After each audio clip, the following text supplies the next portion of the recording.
स्वागत है आपका बी न्यूज नेशन में। मैं हूं आबिद हुसैन शेख। लिंगायत समुदाय की महिलाओं को वीर शैव धर्म के स्वामी का आदेश। लिंगायत प्रत्येक धर्म की मांग करने वालों के महिलाओं को गले से मंगलसूत्र, माथे का सिंदूर, पांव के जोड़ों को निकालकर गले में रुद्राक्षी की माला डालने का विवादात्मक बयान जारी करते हुए स्वामी शिव प्रकाश शिवाचार्य ने तब कहा जब सिंदगी तालुक का आलमेल विभाग के अर्जुनगी गांव में हिरेमठ संगन बसवा पीठाभिषेक के दौरान शिवाचार्य स्वामी भाग लेते हुए लिंगायत प्रत्येक धर्म की मांग करने वाले लिंगायत समुदाय के महिलाओं को लेकर ये विवादात्मक बयान दिया।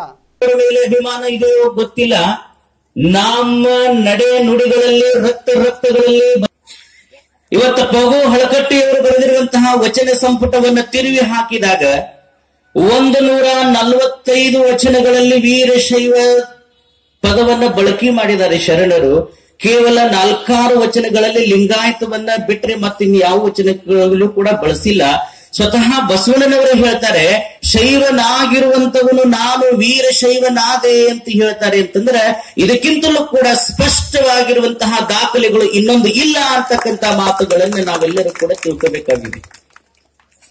ಆದ್ರೆ ಬೇರೆಯವರು ಅದಕ್ಕೆ ಹೋಗ್ತಾರ ಅಂತಂದ್ರೆ ನಮಗೇನಾದ್ರೂ ಅಭ್ಯಂತರ ಇಲ್ಲ. ನಮ್ಮವರು ಹೋಗ್ಯಾರಲ್ಲ, ಇವತ್ತು ಸೌಲಭ್ಯಗಳನ್ನ ಕೊಡ್ತಾರ ಅಂತ ತಿಳ್ಕೊಂಡದೇನೋ ಹೇಳ್ತಾರಲ್ಲ, ಒಂದು ಗಾದಿ ಮಾತು ಬರ್ತದ, ಸುಖ ಸಿಗುತ್ತದಂತ ಕುಲ ಕೆಡಿಸ್ಕೊಳ್ತದ. ಇವತ್ತು ಸಾಕಷ್ಟು ಸುಪ್ರೀಂ ಕೋರ್ಟ್ ನ್ಯಾಯಾಧೀಶರಾಗಿರುವಂತಹ ನಿವೃತ್ತ ಜಡ್ಜ್ ಆಗಿರುವಂತಹ ಯಾರು ಶಿವರಾಜ್ ಪಾಟೀಲ್ ರಂತವ್ರು ಹೇಳ್ತಾರೆ, ನಿಮಗ್ ಏನು ಬಂದಿದೆ, ನಿಮಗ್ ಹುಚ್ಚಿಗಿಚ್ಚು ಹಿಡಿದದ ಏನೋ, ಭಾರತದ ಸಂವಿಧಾನದೊಳಗ ಹೊಸ ಧರ್ಮದ ಮಾನ್ಯತೆ ಆಗೋದೇ ಇಲ್ಲ ಅನ್ನೋದು ಓಸುರ್ಗಿ ಗೊತ್ತದ. ಮ್ಯಾಗ ಕುಂತು ಆಡ್ಸಾಕತ್ತಾರ, ನಾವು ಆಡಾಕತ್ತೀವಿ ಅಷ್ಟ. ಎಷ್ಟು ದಿನ ಅಂತ ಆಡಿಸ್ತಾರ್ರಿ? ಒಂದು ಗೀತೆ ಬರ್ತದೆ, ನಿಮ್ಗೆ ಗೊತ್ತಿರಬಹುದು, ರಾಜಕುಮಾರಪ್ಪ. ಲಿಂಗಾಯತ ಅನ್ನುವಂತಹ ಶಬ್ದಕ್ಕೆ ನೀವು ತತ್ವಕ್ಕೆ ಬದ್ಧರಾಗಿದ್ದೀರೇನು ನನ್ನ ಪ್ರಶ್ನೆ. ಆ ತತ್ವಕ್ಕೆ ಬದ್ಧತೆ ಐತೆ ನಿಮಗೆ? ಲಿಂಗಾಯತ ಅಂದಾಕ್ಷಣ ಆ ತತ್ವಕ್ಕೆ ನಾವು ನಡ್ಕೊಳ್ಳೋದಾಗುತ್ತ? ನಮ್ಗೆ ಹೇಳ್ತಾರೆ ಸ್ಪಷ್ಟವಾಗಿ, ಜ್ಯೋತಿರ್ಲಿಂಗಗಳಿಗೆ ಯಾರು ಹೋಗುವಂತಿಲ್ಲ, ಸ್ಥಾವರ ಗುಡಿಗಳನ್ನ ಕಟ್ಟುವಂತಿಲ್ಲ, ಪಲ್ಲಕ್ಕಿ ಹೊರುವಂಗಿಲ್ಲ, ತೇರು ಎಳೆಯುವಂಗಿಲ್ಲ, ಹೆಣ್ಮಕ್ಳು ಕುಂಕುಮ ಹಚ್ಚುವಂಗಿಲ್ಲ, ತಾಳಿ ಹಾಕೊಳ್ಳಂಗಿಲ್ಲ. ತಾಳಿ ಹಾಕೊಳ್ಳಾರ್ದು ಇನ್ನೇನ್ ಹಾಕೋಬೇಕ್ರಿ ಅಂತ ನೀವು ಪ್ರಶ್ನೆ ಮಾಡಿದ್ರೆ ರುದ್ರಾಕ್ಷಿ ಸರ ಹಾಕೋರಿ ಅಂತ ಹೇಳ್ತಾರ.